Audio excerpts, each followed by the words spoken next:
Hello, good morning and welcome. You've tuned into ET Now and you're watching Buy Now, Sell Now with me, Varun Hiremat, and along with me, Karunya Rao. Let's take a look at the headlines this morning in terms of what the market is up to. 34 of the 50 Nifty stocks are currently in an upward trajectory. So I guess you can say bulls are in control. We're about the midpoint of the day. We're definitely slightly above where the morning lows were. But of course, we have ebbed off a little bit in the last 10-15 minutes. Commodity stocks clearly hogging the limelight today. Look at the top gainers on the Nifty. Every single stock is a commodity stock. ONGC, Tata Steel, Hindalco, Power Grid, JSW Steel. So that just gives you a flavor for where the action really is. And in terms of what's losing, an equally clear trend. ICICI Bank, Axis Bank, Bajaj Finserv. Then we have two outliers, Hero Motor and Nestle. So financials taking it a bit on the chin. And that is evident. The banking index is flat, but the mid-cap index is up. The financial services index is up.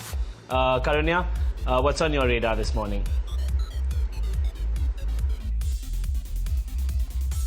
Well, one must address what's happening with CSs strategy because China and Thailand have been replaced in their portfolio by India and Australia. The switch comes as they alter their Asia strategy. Pankaj joins us to give us a lowdown on that report. Pankaj, take it away. Well, thanks for that. If you just look at really what's happened, it's an Asia-Pacific strategy. We have been on and off speaking to Neelkant, who of course is the India strategist. But this, of course, is the Asia strategist that we are talking about. And their calls are that, they have upgraded India to an overweight. There was a market weight earlier. They have upgraded Australia to an overweight. It was a market weight earlier. And at the same time, China and Thailand is where they have taken off some weightage within their portfolio. Now, the key reason is that the best of the recovery play in terms of China is now behind, and they believe that in India, the recovery play is looking in extremely strong. In fact, they are expecting EPS upgrades, which have been from the month of June or the quarter that ended in June. From that time, you've seen EPS upgrades is what they're saying in India, and that according to them should continue. The more important reason that they have is that, when inflation RBI has still a firepower to cut down rates, which itself will unleash money into the Indian markets, and that they believe will be one of the key triggers. In terms of recovery, they are saying that India is now pointing out towards a full-fledged recovery in the post-COVID world. They expect EPS upgrades to continue. Banking names and credit growth will tend to do better than what some of the other industry players are doing, and that's why they have advised their clients that China, where recovery play is now largely behind, shift from those markets, right, China and Thailand, to India and Australia. India, among the others, is looking very, very promising for an EPS upgrade coming in. People are calling it for the last 2 quarters, and they expect the trend of EPS upgrades to actually continue. A broader market recovery is what they are looking at, led by credit growth, credit to GDP growth in India. Credit to GDP number in India is still pretty low, so they believe that as that expands, even operating leverage, financial leverage would tend to play out on most of the earnings trajectory. Okay, thanks for that, Pankaj. Investment guru Jim Rogers also caught up with Nikunj this morning, shared his outlook on a host of different asset classes and where he's really placing his next bet was in focus. Let's get you a slice of that conversation.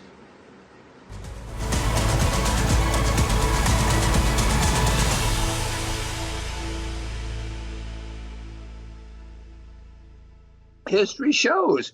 The Dow Jones Industrial Average, you've heard of it, started 125 years ago.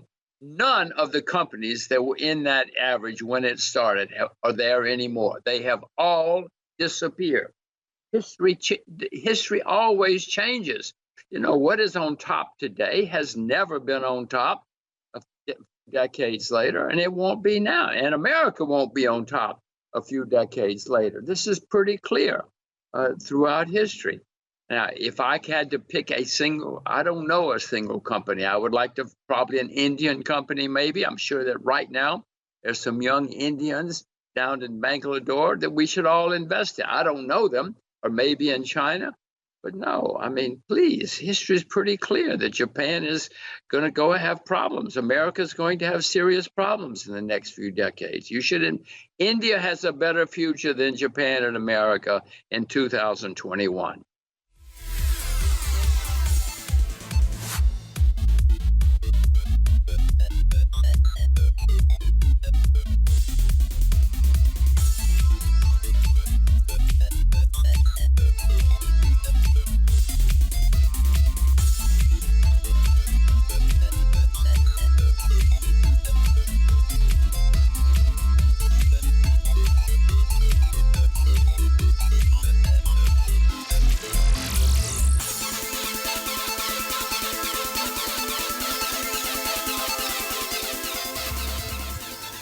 All right, moving on to the markets once again. Let's pull up the buy now, sell now stock cloud as well to get an idea of all the stocks you need to keep on your radar. Starting with two IT heavyweights, Wipro as well as Tech Mahindra. Both of them are in the limelight on the back of some deal wins coming in last evening, which were informed to the exchanges. For Wipro, it's Telefonica Germany. O2 signed radical IT transformation partnership agreement, which is keeping the stock in focus. Tech Mahindra also will be supporting end-to-end IT transformation for Telefonica Germany. So there you have it. Next up is Safari Industries' massive bulk deal action that took place yesterday. You had Motilal Oswal and Sundaram Mutual Fund buying into the stock. Then you also have Glenmark, which has launched a new oral drug for treating kidney diseases. There's SIS in the limelight and surging and how in trade on the back of that buyback news. Nestle continues to be in focus because its numbers are likely to come out this evening. You also have a Poly Medicure. They've announced a QIP. The stock, however, is sulking a tad bit. Some brokerage notes coming in for Hindalco, Apollo as well, which is something to keep note of. For Apollo Hospitals, it's Citibank, which is up the target price to 3,200 rupees a piece. And for Hindalco, JP Morgan continues to be overweight on this one. And finally, you have Bank of India rallying in trade on back of the divestment here. So there you have it, all the important stocks, individual names to keep on your radar, Varun.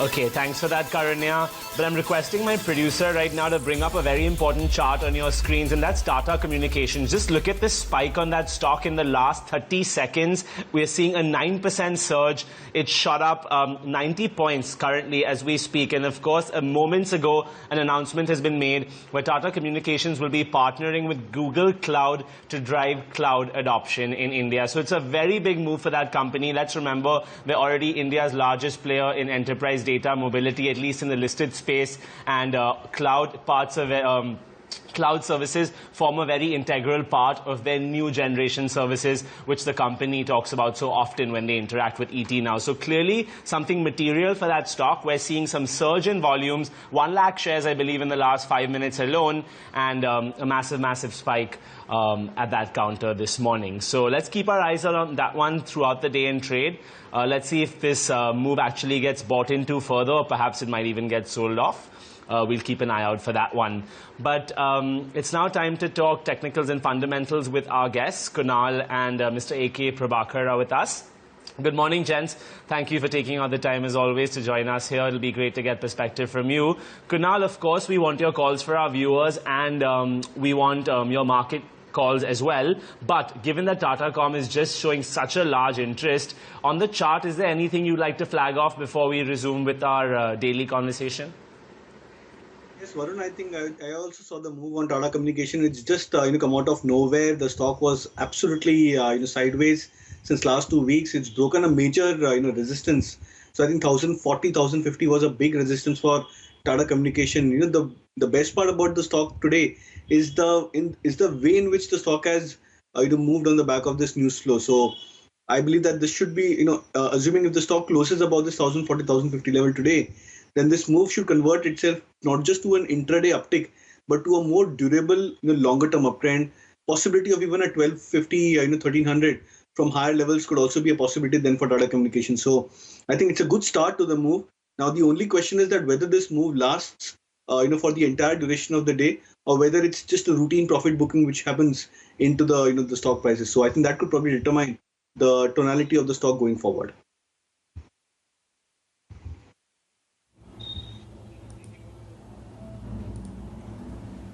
Okay, Prabhakar, hi, morning. What are your stock ideas for our viewers today?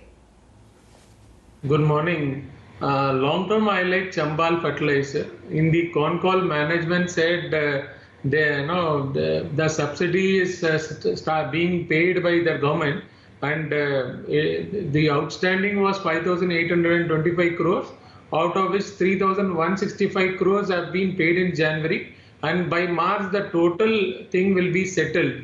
from 9,000 crore debt, they will be coming to 3,800 crore debt. No, that means a huge debt reduction.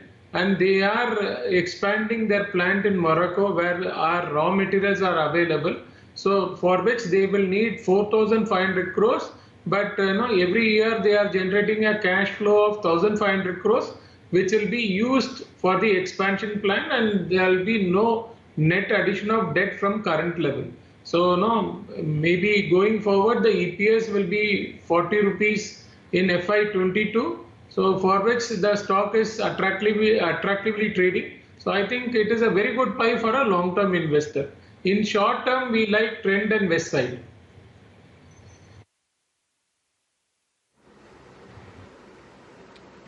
Okay, thanks for that.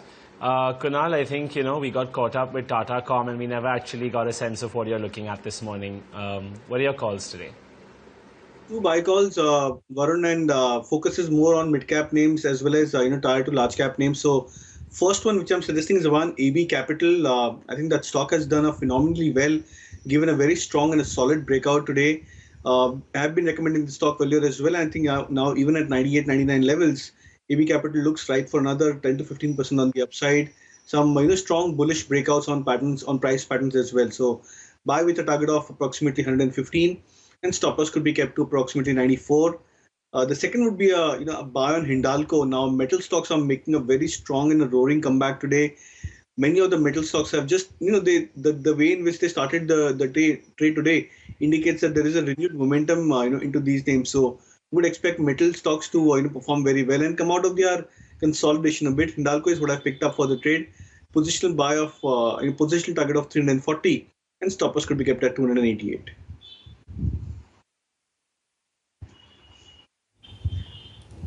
All right. Gentlemen, request you both to stay on with us. We're slipping into a break here, but when we come back, we'll address our viewer queries, so stay tuned.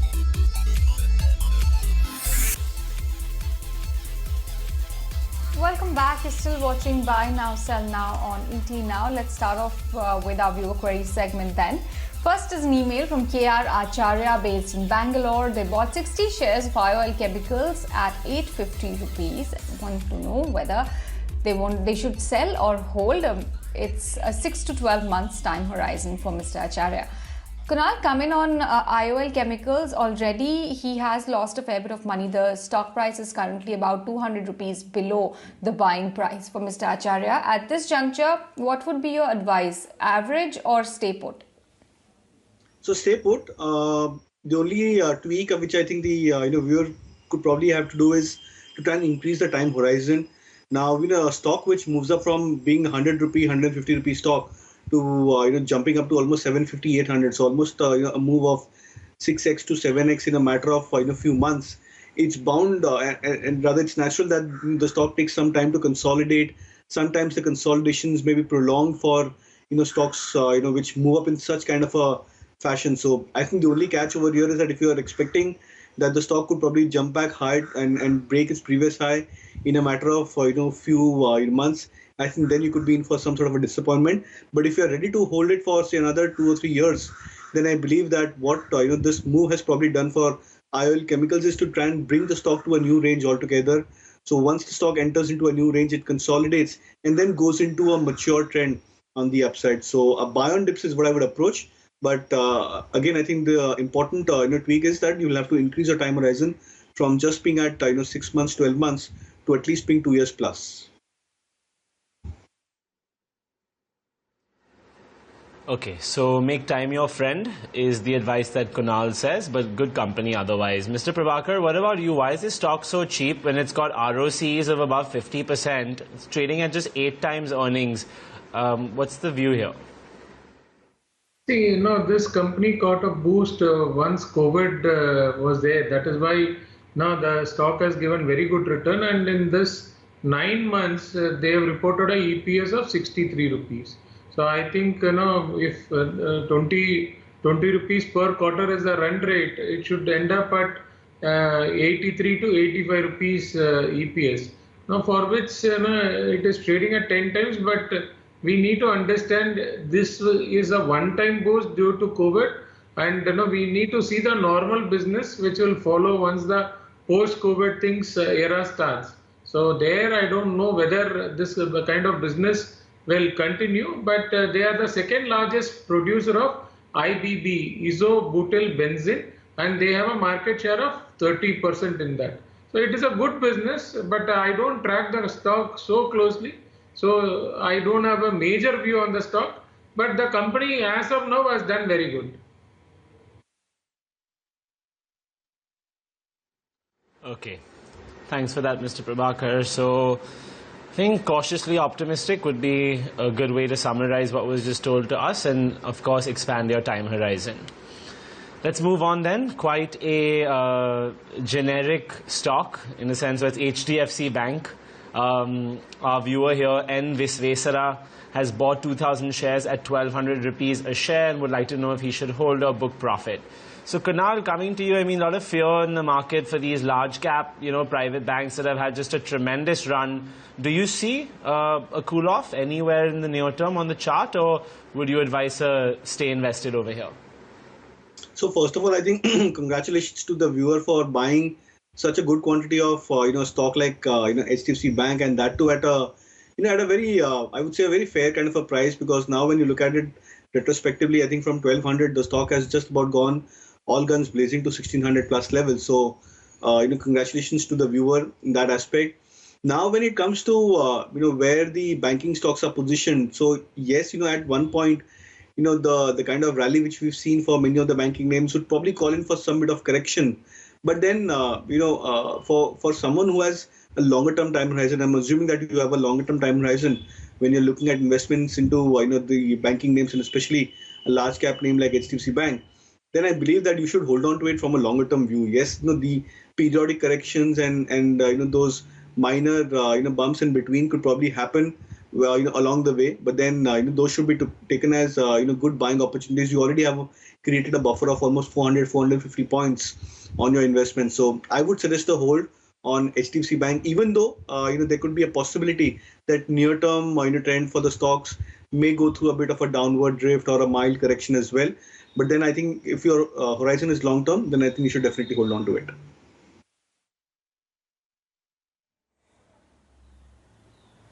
Prabhakar, do you concur with Kunal's view? Is it a hold for you as well? Yeah, no. What is the alternative? No, you want to exit HDFC Bank. Which bank is growing at 20% CAGR? No, I don't. No. There is Bandhan Bank, but there are other risks associated with Bandhan Bank. A safe bank growing at 20% CAGR, you have only HDFC Bank. So stay with the leader. Now, if you want to add one more thing, I think ICICI will follow it up with HDFC Bank. No, I don't think we can replace HDFC Bank at this point of time.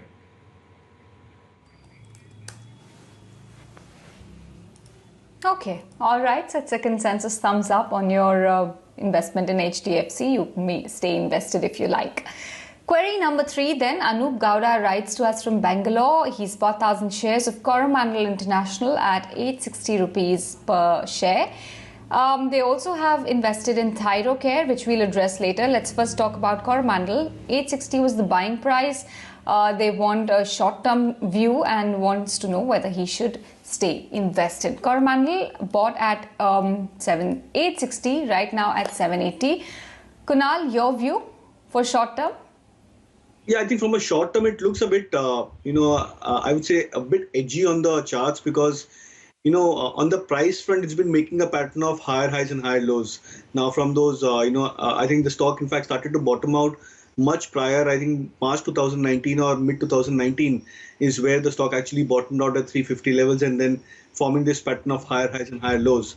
But then what's happened is, on the weekly charts, the indicators are now coming back towards support levels. So the price support could be at around 740 levels for Coromandel. But the indicator support is now very, very close by. So if there is any downward move on the stock price, assuming if it breaks the support, then the indicators will also give a breakdown, and that could be a more of a negative effect to the stock price. So purely from a short-term view, I would suggest that you keep a stop loss of 740. If there's a weekly closing below the 740 level, then I believe that there could be a chance that you might see the stock correcting and following up on the downside by maybe another 10 to 15% at least. So if you're looking at it from a short-term view, I would suggest a stop loss of 740 on the trade.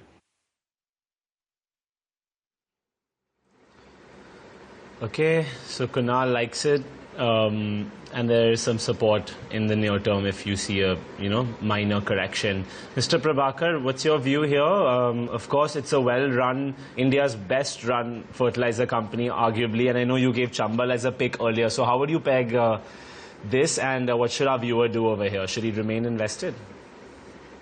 Yes, this is slightly a different company away from Chambal. It is mainly in agrochemical, and the products are a bit niche here in agrochemicals.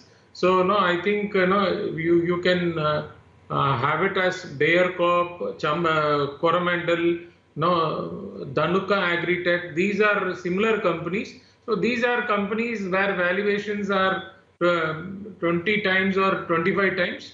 And Coromandel has been our top pick for the last 4 or 5 years, and the stock has doubled in 4 years. And very good management, and they have moved away from subsidy-linked agriculture commodity to a premium commodity. So I think at current price it is a very good buy, but you need to have 3 to 5 years time frame if you are invested in agrochemical. And with monsoon being very good in the last 3 years and reservoir is full, I think agrochemical is likely to do very good. Okay. So you like the sector and the stock. So I guess for our viewer on Coromandel, it's a consensus thumbs up with a decently medium to long term time horizon. Let's move on then. Diagnostics company Thyrocare. The same viewer, by the way, Anup Kauda, is also inquiring about Thyrocare. He's invested at 1,047 and he's got about 1,000 shares, 900 shares, excuse me. So Kunal, Thyrocare 2, would you stay invested here or can one exit? So again, a bit of a tricky chart because after I would say a steady trend for the stock, huge accumulation of buying which was seen in the period of October when the stock jumped up from 800 to 1,200 in just a matter of few weeks. From there on, we've seen just a process of cool off happening into the stock price. Now it could be two ways in which the charts could be read. One is that either it's a cool off for preparing the stock for the next leg on the upside where it's gone through a time and both a price wise correction. But if the stock breaks that major support, which should be at around 800 mark, which also coincides apparently with its 200 moving average. So I think if that level gets breached for the stock, then there could be some serious concerns for the trends, at least for stock like Thyrocare. So I would suggest a hold on the stock as of now, and then probably reassess the stock trend in the near future. If the stock manages to scale past, say, and breaks about the 1,000 level, then it seems that this could just be a normal course of correction. But if it manages to break and breaks below that 800 mark, then I believe I would advise an exit over there.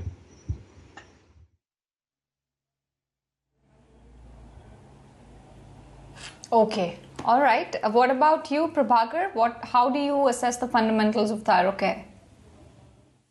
See, we need to understand due to COVID, this pathology lab stocks have done very good. Lalpath lab, even Metropolis, Thyrocare, they have done very good. But whether this kind of revenue or the footfall is possible is something I have my own doubts. So I think I would like hospital stocks at this point of time. Apollo has also run up. So I think Max Health offers a very good value for a long-term investor. So Apollo Hospital, if it corrects also, that is also an opportunity. Max Health is one more stock which is run by a professional fund manager. So I think that is one where long-term wealth can be created.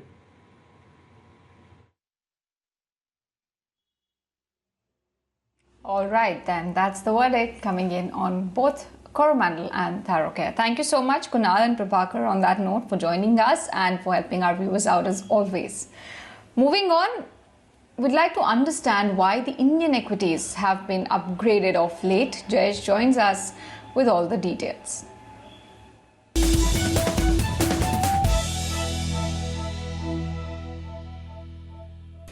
The rally in global equity markets has resulted in an expansion of the price to earnings multiple, which has been led by the price action.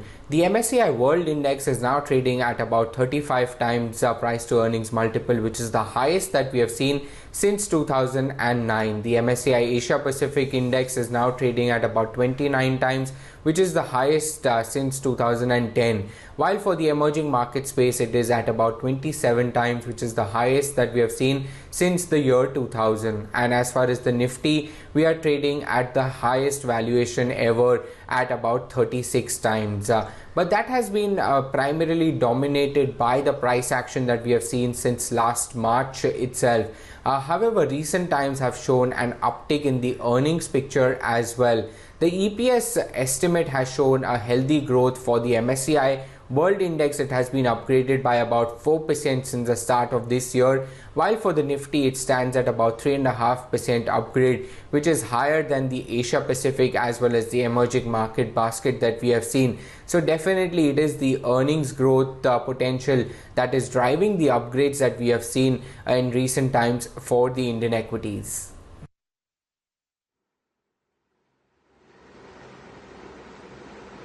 All right, thanks for that, Jayesh. And on that note, let's slip into a quick break. We'll be back shortly. Stay tuned.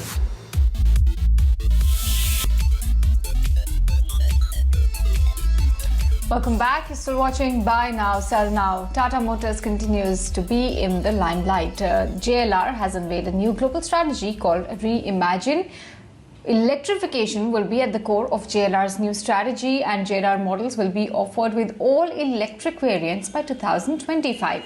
They'll be launching 6 electric variants over the next 5 years. They target positive cash net debt of also by 2025 to substantially reduce and rationalize non-manufacturing infrastructure in the UK for JLR.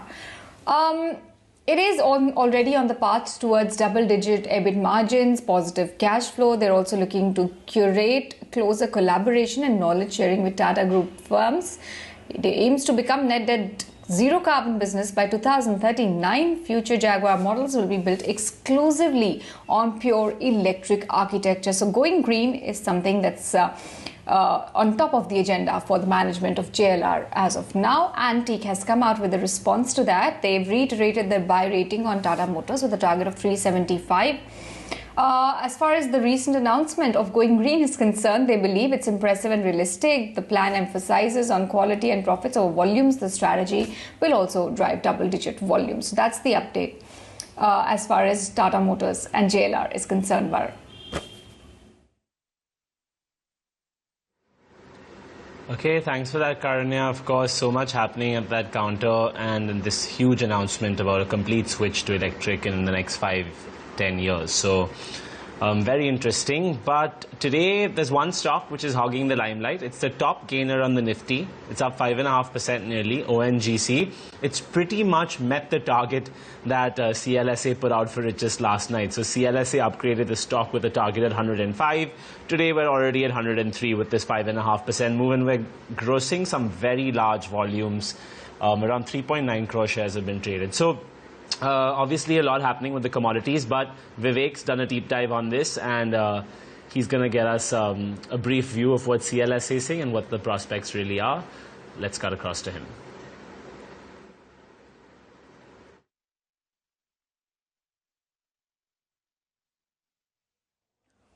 Okay, Vivek will not be joining us right now.